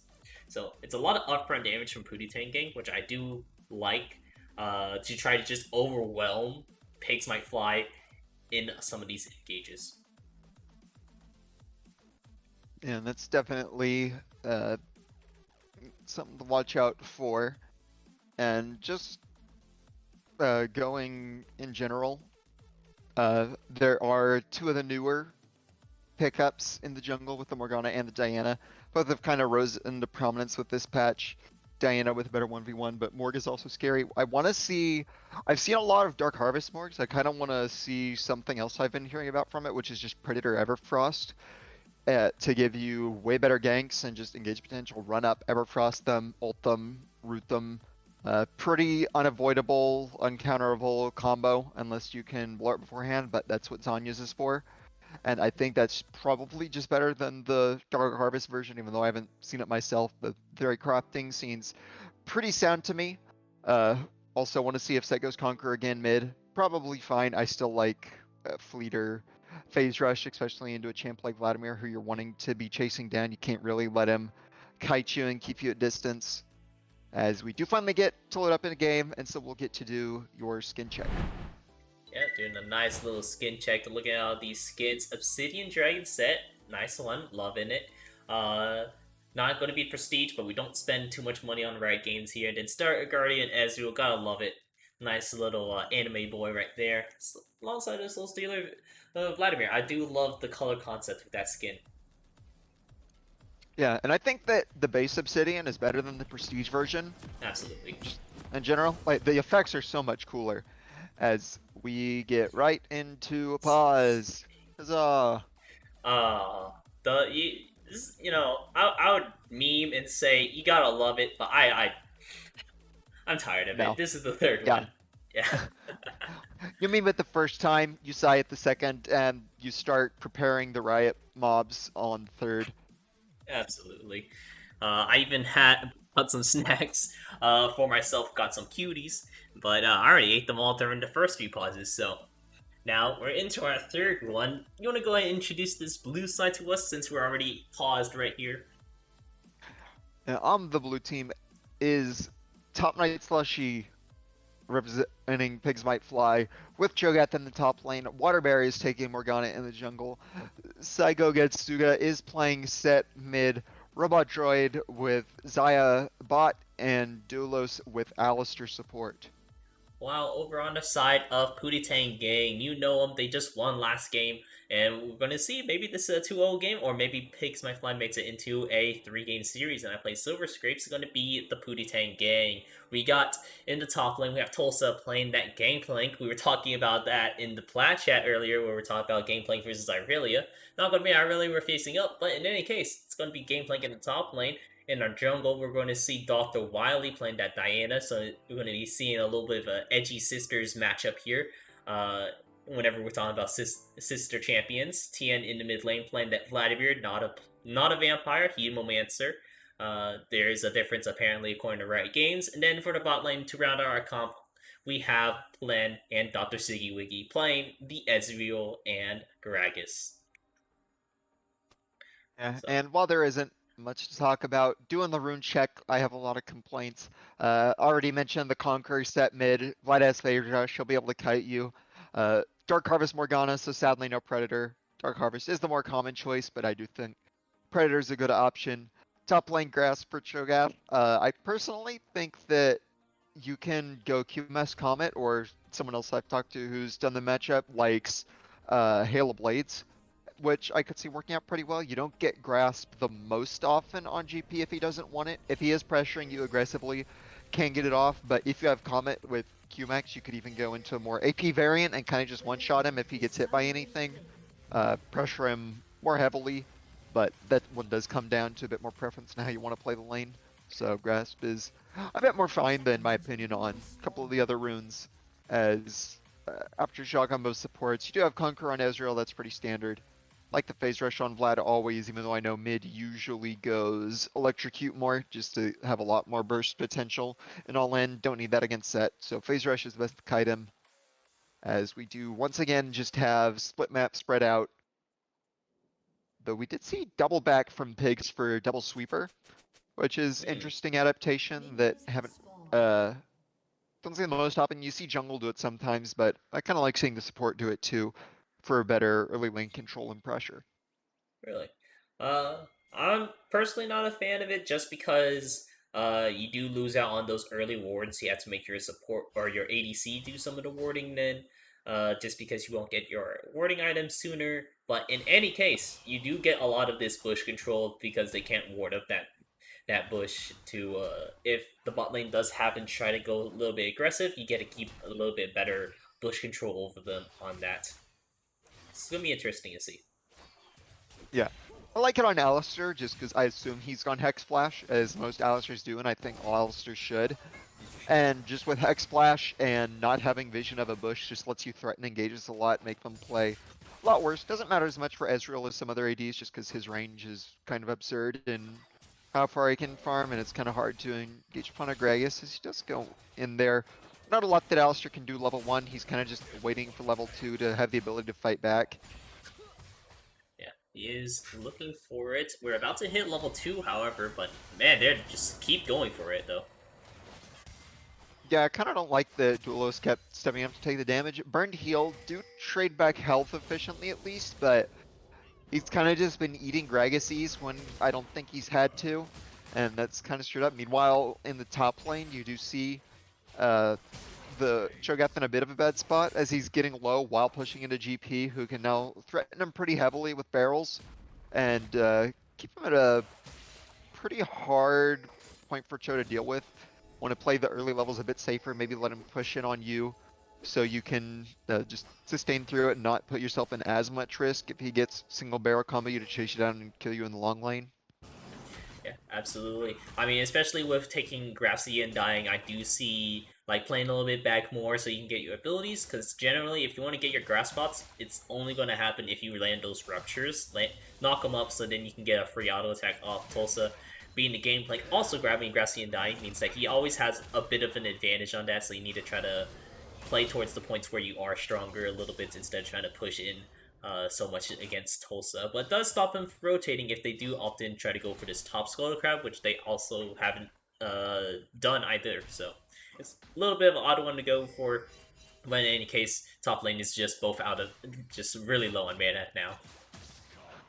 Yeah, and Top Knight did do a better job than I think we were giving him credit for. He managed to burn all 3 of the corrupting pots, got the biscuit down as well, and managed to retain a decent HP, so now he's the one with advantage in lane. At least pressure-wise, GP has no mana, can't keep spamming poke. Double Biscuit left on choke, plus his natural sustain is a bit better. So he did manage to come back, now he's pushing away as Diana's returning to the top side. So he'll be in just a fine spot, unless he starts pushing it here in an awkward spot again. Something that I will always advocate for every top laner is know when to let the wave push away from you, know when to freeze. Very good tool. Diana's up for Krug, so might not be punished for it. And we'll see what he does with this shove. Might get a back, which is fine. Probably could have let it push into him with the slow push, denied Gangplank some farm as he tried to shove it in. And with Morgana on the top side, could have come up for a gank, but also fine to get a back off, get an advantage. Now GP is the one with the wave pushing away, still get a freeze, just at potentially less advantageous time. Yeah, I mean, it is. And Kachiki doing a little bit of a callback in the chat saying, wait, no, just barrel wave? No. But yeah, I mean, he is going to be a little bit of a position, I want to say, for Tulsa. I mean, he gets to threaten a gank a lot more often if Dr. Riley does opt in for it. He is pathing down more bot side, and it looks like they are actually predicting it because of that ward, thanks to that they put in earlier on. So they don't have to worry too much. Topline Slushy is able to just pretty much go up that far without impunity, not going to be punished too much. And even putting the lane state now on his side of the map too, even better. Yeah, and it is nice to see Top Knight did manage to draw the TP out of Tulsa. He kept it for himself, way pushing in, so if he gets too low, he can reset, be in a good spot, or he could save it, try and TP elsewhere on the map. Completely up to him on how he uses it. As meanwhile, mid pressure is going to let him go down. Might have a bit of a fight around Dragon. Does manage to at least force him off. Yeah, it is going to be forcing them off a little bit here. We do see like a pretty big rotate coming out from the side of Pigs Might Fly, but they are going to have to give up the site just yet because Tien is unavailable for a rotate because he's trying to push it away. See an engage though. Yeah, Diana's gonna flash over, look for the dragon, is gonna pick it up with the smite, and now the fight is going bad. We saw this in game 1, ult back onto Siggy but he's able to flash out. There's the Haymaker, not quite able to get anyone down. There's a route over the wall, but Waterbear no follow-up. Now flash away from Psycho Getsuda. Vladimir's channeling, he's gonna have the advanced transfusion. That's gonna be Waterbear going down. Does use Pool in order to dodge Robot Droid. Now Robot Droid's flashing, and we saw this in game 1 where Pigs went for a dragon and ended up paying for it. Now we see it again in game 2. Had the TP on the Cho'Gath, didn't use it. Instead, GP got to ult for the global advantage. Now Cho'Gath's in kind of a bad spot. He's forced to back off. 2 kills, Dragon picked up as well, and PTG is already starting this game off strong. Yeah, they are looking real good already into this game here. Have a dragon, have 2 kills, and on top of all that, they have a 1.5k gold lead. That's pretty good under them. Let me go ahead and reactivate the scoreboard there. That's equivalent to like having a BF sword plus like a rejuvenation bead or a couple pots. In any case, that is some nice stats over on the side of them. I mean, it is collectively, so it's not exactly equivalent, but in any case, team fighting wise, they are looking in a pretty better spot considering that they have more of this mid-game sort of team comp, and having 2 kills on your Vladimir is what you love to see, just because he can become such a menace whenever that mid-game is around.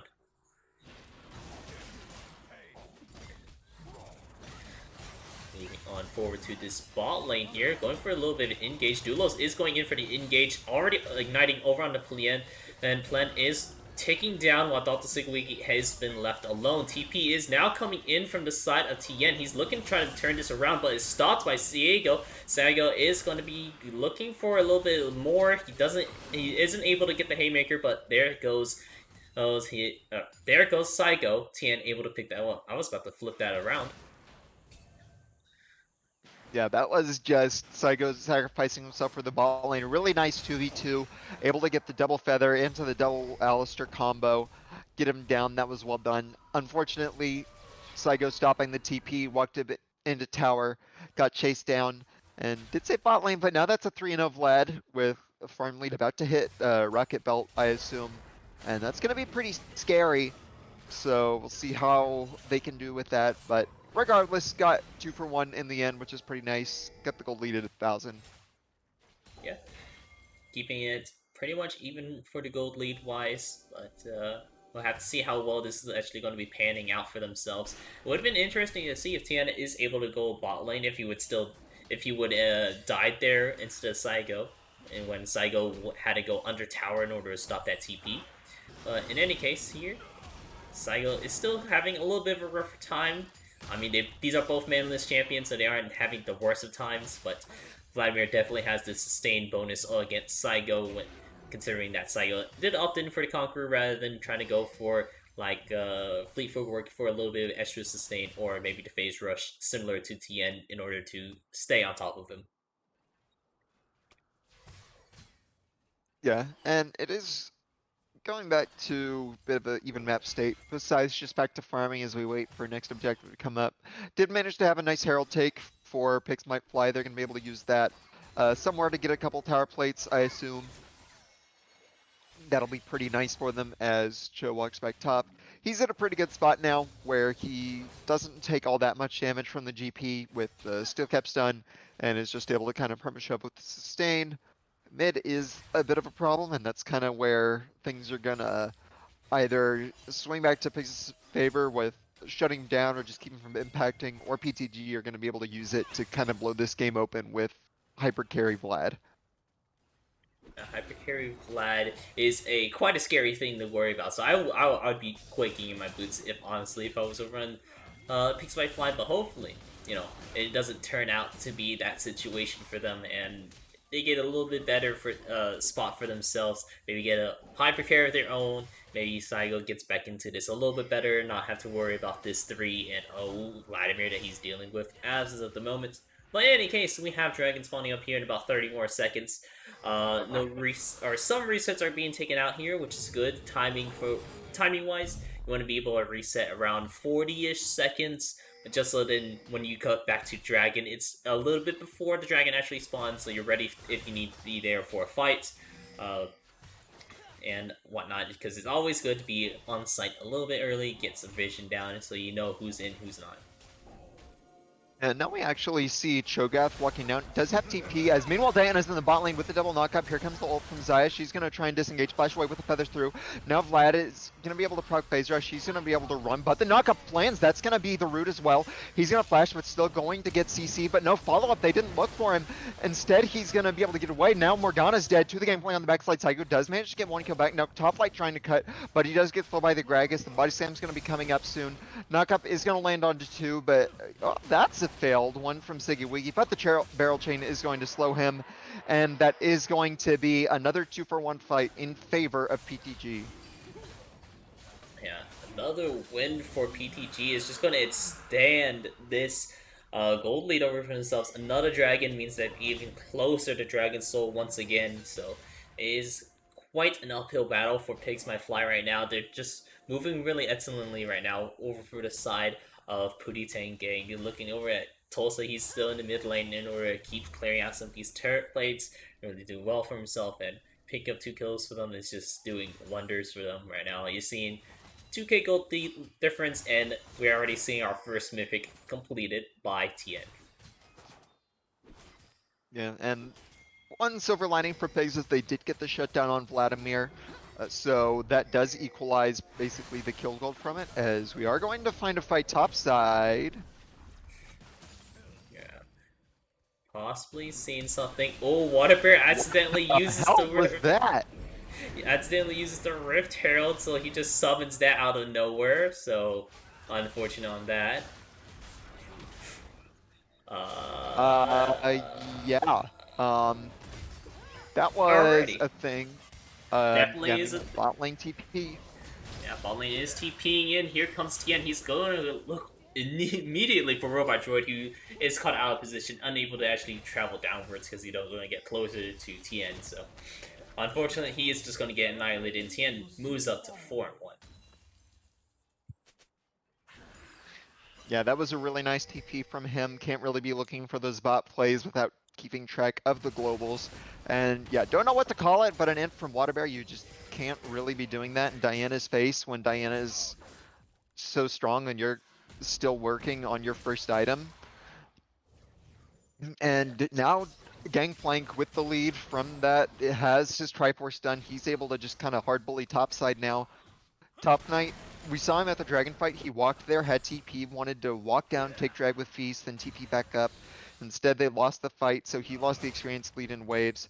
Now the Gangplank was doing a bush bait. Gonna be looking, doesn't quite get the kill, so I think he could have had that if he hadn't flubbed the barrels. Yeah, potentially, especially with Top Knight Slushy not having mana nor his feast available for in order to try to really work his way out of it.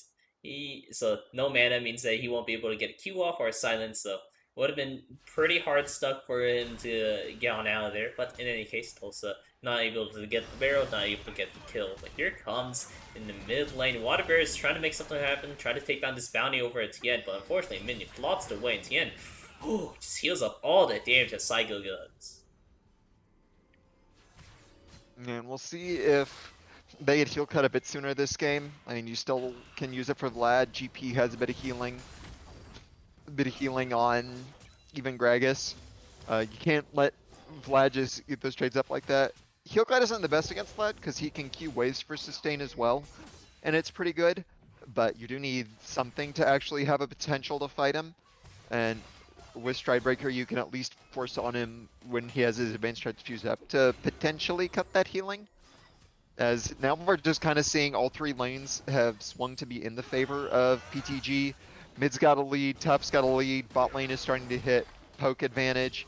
As you can kind of see Saigo's able to beat him up, but then one transfuse and Tien's back at health, though he does have to be careful about the next force with Stridebreaker and ult. Potential kill, but instead Diana's covering and they are getting poked out hard on the bot side while Duelist forces an engage. Yeah, Dulos is in there. Dotsigui uses the ulti in order to disengage them a little bit, but Robot Droid is still able to pick up the kill onto him, while Psycho uses the Strikebreaker combo over on the TN. Maybe disconnected again, but in any case, he is going to be down for the count as well. So that's two quick kills over the side of Pigs Might Fly. That's a really good response, and they really did need it. They were starting to lose pressure, starting to fall 3k behind in gold, but really, really nice solo kill mid. Tien didn't quite respect the CC duration. Had stopwatch, had pool, or maybe didn't have stopwatch, but had pool for sure. Pretty much had transfuse as well, but just didn't get it off at time, got one shot. That's a pretty good and important kill on Saigo, who does get heal cut, so good on him. And a nice play bot lane as well, pushing it too far up with Water Bear in the area and their jungler nowhere nearby. Now Water Bear might be too far up though. I guess he has Black Shield. So he might be able to get away, use it before he gets there. Okay, but now Diana's collapsing and Yeah, the here root it might goes. still see a fight. Yeah, here comes Siggy Wiggy. Or Dr. Wildly, he is able to get the ult off, but it's not the way. While over on the bot side of this fight, we're seeing Dr. Siggy just adds absolutely the smallest right there thanks to the ultis. Tilsa able to, I believe, to pick up a kill or two right there, and looking pretty well for themselves right now. After that fight, I mean, it's evened up the differences a little bit. I mean, Dr. Wildly and the Siggy Wiggy both docked down, while the bot lane is going to be falling down over for Pigs. Yeah, and that's important because jungler's still up in Water Bear, has Black Shield to approach the pit as Set goes in for the fight. Yeah, Tien is in here. He already used the ulti as well, so he's going to be pretty decent to heal. It is reduced, but oh, and the tether does go out, so that means they can't necessarily have him going forward anymore. Plen is still pushing the advantage. Ooh, that's a big hit over onto Water Bear, so he is back off. While Psycho looking for the counter engage, going 100-0 over onto Plen. Ulti, or Cannon Barrage is going to be out as well, but that's not going to be enough to stop him. But this is a currently stopped dragon so far, so we'll have to see. Bot lane is back here, Plen is still gone. So we'll have to see. Maybe we're going for yet another fight here, or we're just trying to get kills back onto the board. Yeah, good fighting from Pigs Might Fly. They did a really good job of managing to get the important people down. Good turns as well. Able to just keep the fight even. They closed the gold gap. Unfortunately, didn't have the TPs that Vlad did. Didn't have the health to contest the dragon, so that is soul point picked up for PTG, which gives them a pretty nasty win con. Ocean Soul, one of the more powerful dragons. I don't want them to have it as they are fighting TM, but Gragas is in the area. Yeah, he's fine, kind of figure, but Yeah, so they do win the fight. Gold's a lot closer to even now. For Pigs are able to get Herald as well, but that means that they have to fight for every dragon from now on and can't afford to make a mistake doing it. Cannot make the mistake in D. We do see Baron is also going to be soon to be on the table, so early warning is going to be something that Pigs Might Fly needs to be worried about. Not necessarily a lot of DPS coming out from the side of Pooty Tang Gang, but it's still something you want to have just in case they feeling up to the measures of it and just looking for some leads elsewhere other than just killing your opponent. Yeah, and now we're back once again to the farming game state of everyone in position as Psycho's looking for an all-in, has Ignite, but drops the pool, then ult quite in time. I think actually if he got the ult off, it would have been a kill, but tries instead. Now he has Diana collapsing on him as another fight's happening top side. No body slam for Gragas is the binding, but I don't think it's gonna matter, but that's a lot of damage back. Yeah, we see the TP from Tulsa. Tulsa is here. He's trying to make a fight or continue this fight a little bit further. Glenn is getting some damage on the water bear, but Robot Droid's trying to do his best to stay in distance without necessarily getting blown up by the GP, who's right in the area too. Still trying to make something happen. Rift Hero is still in the hands of Water Bear, so that is personally a lot of gold, but Dr. Wily is also looking at a lot of gold right now if he wants to try to go for a tower dive over the Robot Droid. There he goes. Or Droid having used the ulti, but he's just going to fall down there. Yeah, and that top knight's in a bad spot. I think you commit to one or the other. You go for Ezreal when you land the Rupture, or you're trying to escort this eye out. Said he's going to die as soon as the wave crashes, and they got back to even, but now they're 4k down. Pig's just not able to respect the fight and get in it the right way. They go in top side, get bursted down and chased down. Nice TP response. Mid lane, Psycho's been going in with Stridebreaker on cooldown pretty much, and this time Dr. Wildy was there to punish it. And they gave up so many kills, they gave up Fly. Now it's going to be Baron for PTG, and I think this game is getting more and more out of Pig's grasp. Absolutely. I mean, it's 4k gold lead, 3 dragons to none. Right now, we're seeing quite a game right now for Pooty Tang Gang doing an excellent job. Dulos going in with the combo, does land on one, but Dr. Wily is in it, already one-shotting that water bear. Psycho's in it as well using the ulti, but he's just going to be in and out of the fights. It's over as fast as it started. Yeah, that was a desperation play if I've ever seen one where you're hard rushing into a 4v5 fight without the right ult cooldowns available. And yeah, just kind of went how you expect. Enemy team is way, way ahead at this point, have the item leads, and they punish hard with it. Just turn on the kills, get a few more. Now it's almost 8k when it was only 2k earlier. And with Baron up, they have a lot of room to push in. Medjai's on Diana. Vlad's getting to his strong point, even has an elixir. They know that the game is going to be ending pretty soon with the ocean up in a minute, with Pigs having the team fight them here, and with Pigs having absolutely no way to do so. Yeah, Pigs are in a very precarious situation right now. I mean, they don't necessarily have the pig potential just because not enough people have necessarily the damage in order to follow through with all of this. Saigo is looking to build up his Blade Rune King, which definitely would help out in the damage department, but I don't know if he'll be able to get that soon enough while Dulos is just too far forward, just gets comboed down, Glenn goes down, while Dr. Wily looks like he's also in a bad situation. He's getting taken down by the Ignite, and he goes down to Saigo as well, and Tien just one-shots Robot Droid under his own tower, too. Yeah, I like the response from Pigs to go bot. You have to pick a side and get some advantage because you definitely can't fight the enemy on their terms. So they're able to pick up the 1 kill, but the rest of the team didn't get the memo to back off while they did so, gave up a couple more. And yeah, now they're just in a spot where Dragon spawned. Morgana doesn't have flash to go over the wall. There's no way she's walking through GP Ezreal Vlad. Only advantage is that Dr. Wily is down, so maybe the Cho'Gath can flash in for the feast seal, but instead he's fighting Gragas, has to go in fast, it's getting low. Stop fighting the Gragas and look for the feast, but instead he gives it over, and that's going to be Ocean Soul. That's the game even more in PTG's hands, as they're now going to give up a few more kills in the fight. Yeah, here comes Saigo. He gets the ulti in and try to next to happen. Water Bear does get the ulti off as well. Got one stun down. That's just going to be it tonight. Top Knight Slushy is still trying to get a feast off, but unfortunately nothing on it. Actually, he did get a feast off, but it wasn't enough damage to finish that off. Cycle getting a well-timed Haymaker in order to stop that, but oh, Robot Droid, where'd your health go? Oh, no, you gotta run. That's the Vladimir. Okay, he's able to at least make it out of there. Oh, that was 75% of his HP in one Q. That was terrifying. Yeah, basic Q, not even transfused full, whipping E, and that's the entire health bar. Then you add ults on top of it, you add a transfused Q on top of it, maybe even add Proto Belt on top of it, and that's definitely a kill. And yeah, at this point, 12k, almost 12k. Just pushing into the base, double inhib, Ocean Soul, Baron on top, or not Baron anymore, but it did its job, got them the lead, and at this point we're kind of just waiting for the end.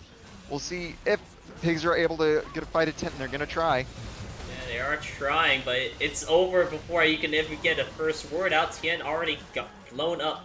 Robot Droid now, so here comes Saigo. He is the last remaining member, and I think that's the game here. Is it frozen for you too? Yeah. Yeah, Yes, it so is. The game doesn't want to show what happened to the poor pigs. It knows what happened. We do not condone the slaughterhouse graphics on live stream as they are turned into pork and bacon. And congrats to PTG for continuing to go undefeated. They are going to be going to the semifinals of the Plat Cap division. Good attempt from pigs, but a few too many missteps that they couldn't come back from. And yeah, in the end, just weren't able to clinch out the series. yeah, and we have Chandler Clark over in the Plat chat making notes. It was like, dang, crazy. Stream froze right before Set got a penta. So, but in any case, it does look like a defeat for Pigs, and that it does mean that PTG will be the sole survivor of the is the sole survivor of Darkened Conference. Congratulations to you guys. I'm going to be doing some interviews here soon, so Vici, you are free to go whenever you want to. You can go ahead and give off any final words about this game as well before you go ahead and go. Yeah, just think that PTG had better knowledge of when they could fight with their team. Pigs put themselves in some bad spots by forcing a bit too hard and at the wrong angles, tunneled a bit too hard on dragons both games. They gave them up early, started them snowballing behind. And yeah, I think that's most of what decided the series. But regardless, we'll play from both teams. Congrats to PTG. We will see you in the semifinals and potentially finals during playoffs weekend. Pigs will hopefully see you back in the next split, or at least some form, and some of the players. So thank you all for coming by to watch the games. Stick around for the interview, and I will be casting for you later, and see you later. Good night. Thank you for joining us. That was General Vici. He was a pretty great guy. Unfortunately, went MIA for a little bit. Let me message them. And it's like it's gonna be Water Bear, so let me go ahead and drag him on in here. Water Bear. Move him in. Hello, hello, you're on stream, Water Bear. Hello. Hey. Caught me off guard. I was like listening mid talk to my top laner about to retire, so I don't know. Sorry about that. Sorry about that. I probably should have messaged you beforehand, but No, you're good, brother. Yeah. So so I'm just gonna ask you a couple questions. So so let's just go into this. So one, congratulations for first making off into playoffs. That was you guys. I was rooting for you. I remember seeing you guys from last season. Really nice. You guys, and throughout this season, you actually have a really good macro gameplay. What do you guys have like a designated shot caller and making the calls, or is it more so like a team oriented process of like, hey, we're all collectively deciding on doing this thing, and then someone just makes the call and go, and as a team you go for it? Yeah, for sure. So in terms of shot calling for the early game, it's predominantly me and Darren. And so that kind of comes from our experience playing in the past together, and Darren in general is a very macro oriented player, which doesn't It doesn't mean he isn't good at micro and his mechanics, but especially in macro, he outshines everybody in how he communicates and how he talks about the game. And so, I think that's really where that shines. And it's just a cumulative effort between that, and then the rest of our team. We continue to communicate about everything and make sure that we can enable one another. Yeah, absolutely. I mean, you guys do like whenever we show your games on stream. I always notice like you guys aren't ahead in kills, but you have so much more farm. You have objective. You have all this extra gold because you take down towers. You have all this extra gold because you're taking down some of these or some of these objectives. Really focusing down, take these heralds, and then go ahead and get a good push in. Make sure you get a full herald charge so you get a whole tower.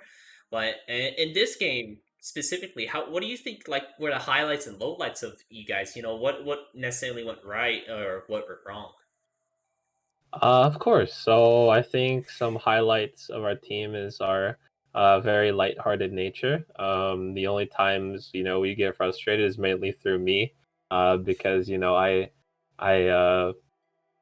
when my team wants to win and they want to improve. For me, it's like I got to put all in it because my team is, and so that's sometimes for that situation it can get frustrating for me. But we kept a really positive environment for the most part, and I think that was really big props to everyone. And our mid laner, thankfully, just every time he used to mid gap everybody. So like having that to rely on while everyone in the side lane can just freeze and like do their own little la di da thing, like that's something we kind of took for granted for some degree. I think for me, I didn't play the best this series, but I think in the end, our communication really shines through of things that we want to do. It's just sometimes it just doesn't work out, and their team was just a better team this series.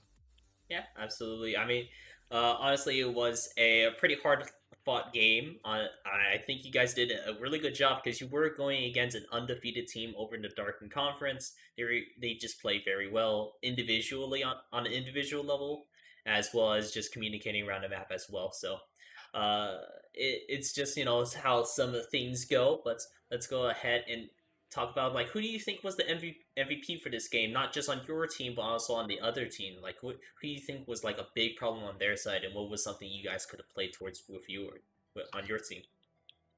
I think all of their players are really amazing players. Even though some of them are slightly toxic, but it's okay. Yeah. I think that's what comes with competitive esports, and I think that's an amateur league. Being able to talk about that and just banter is always awesome to me. I personally am not a big fan of it, mainly because I'm not like that. I'm not Yeah, like a of person course. that likes to insult people, but like sending memes, here and there, is always really funny. But in terms of an MVP, I think in terms of how everyone played, I think their team was really awesome. But I did have to give big props to how they played around Wildy. I think Wildy's pressure is insane when he's enabled to do so. He's a very efficient pather. He has the capabilities to carry.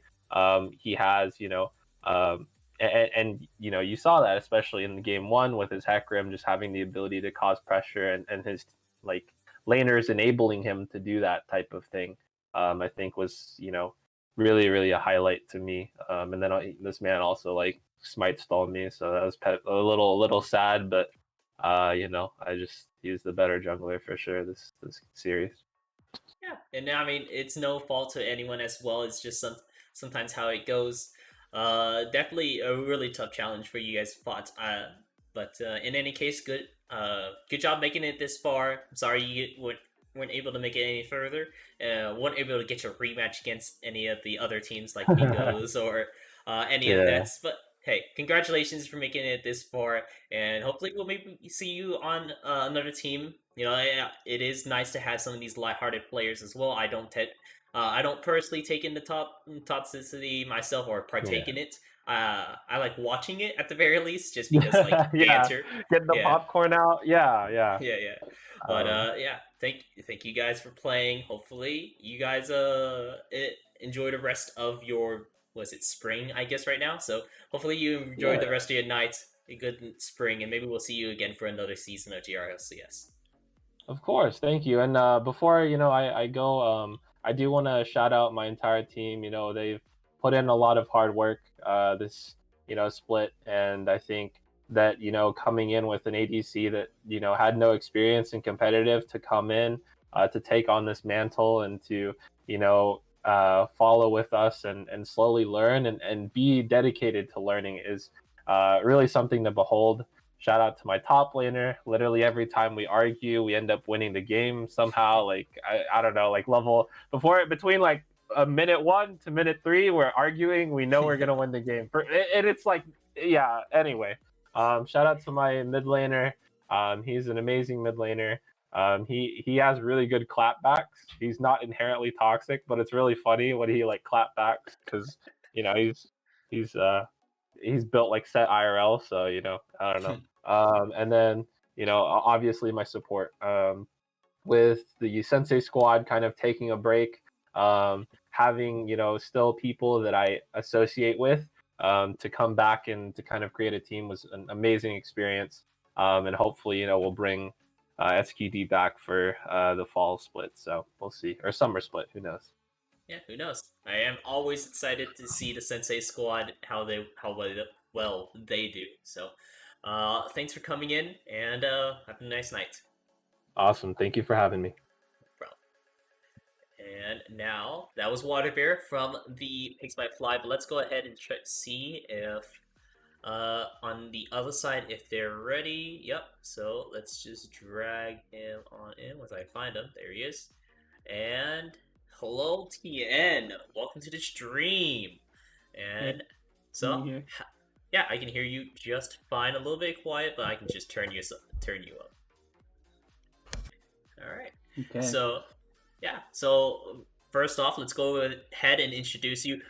Who is the Pooty Tang gang? How'd you guys come to be? And how's it? Yeah, just how you guys came to be for first off. So I think the Pooty Tang gang, like Siggy and Halo, or Siggy and Tulsa have played before, like 2 years ago, I think. So they're like the only remnants of that team. They lost to Darren in the playoffs before, so we saw how that went this time. But yeah, Of course. I think we came together, like we all played Mafia in the community, twitch.tv/dailymafia. And that's how 4 of us met, except for Wildy, and we just decided to pick up the best plat jungler, right, there is. So we just got Wildy, added him to the team, and then, that was it. The PTG reformed, remade.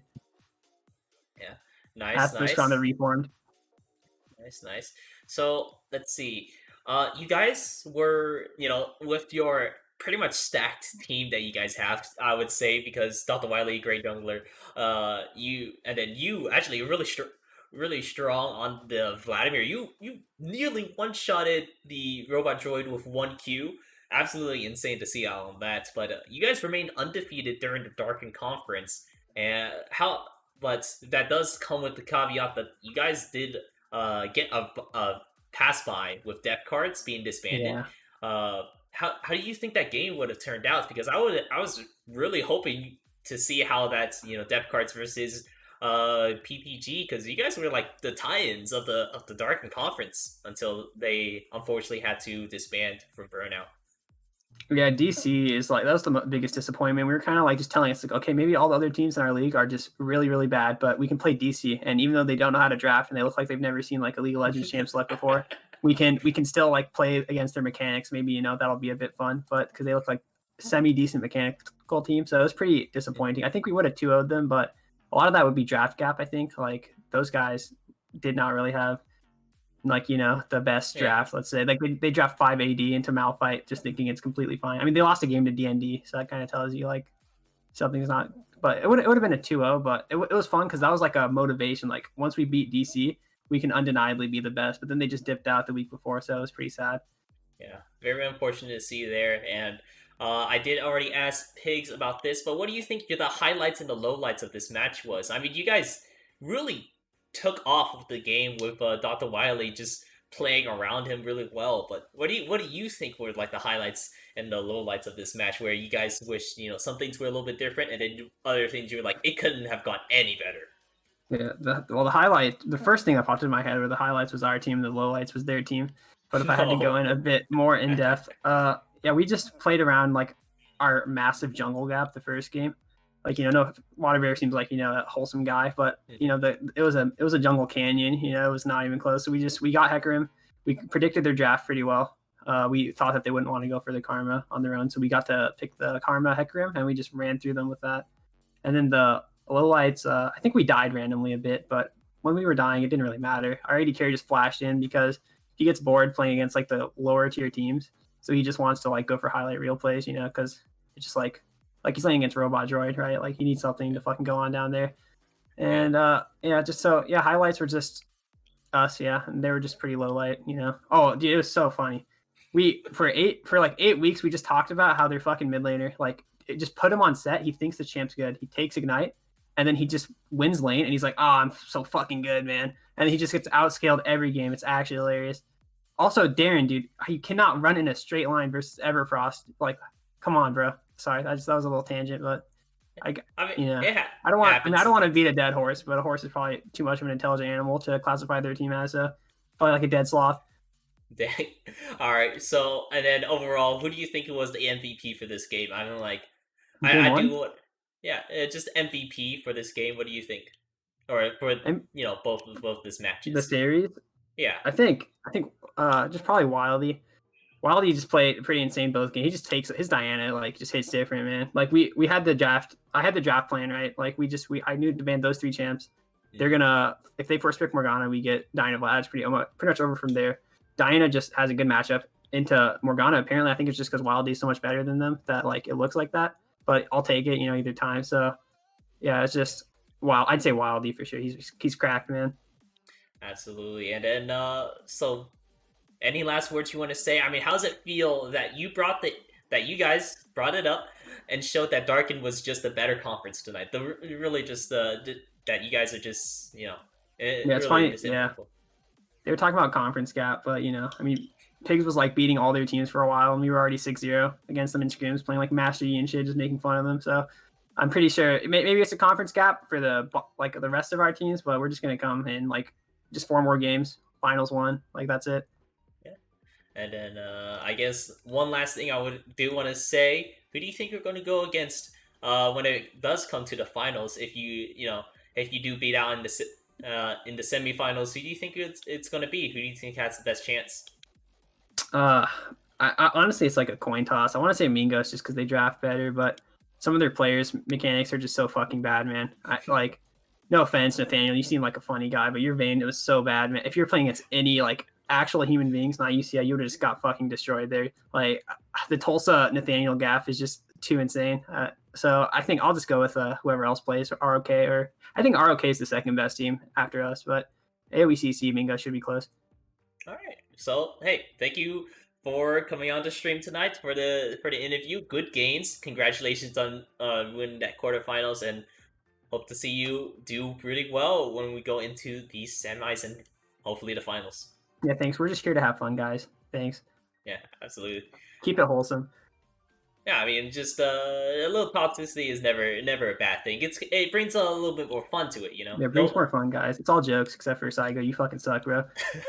Go play solo queue, hard stuck plat team, motherfucker. All right, later, man. Thanks for the interview. Bye-bye. No problems. All right, so there you go, guys. That's that was it. The series between Pigs My Fly versus Pooty Tang Gang. Quite the games we saw there.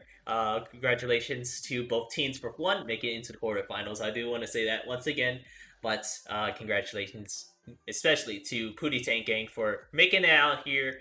Dr. Wiley diff, according to both of the interviewers, and yeah, I'm Red Skull Dragon. Previously, it was General Guichi, who was my caster. Then we had Waterbear, who wanted to shout at his team, having a bunch of fun. And then we had Tien coming in here for just showing off doing a little bit of positivity because you know, a little bit of banter is always a little bit of fun. So we're going to be closing out stream for tonight. So thanks for coming in, and yeah, so bye. I guess bye.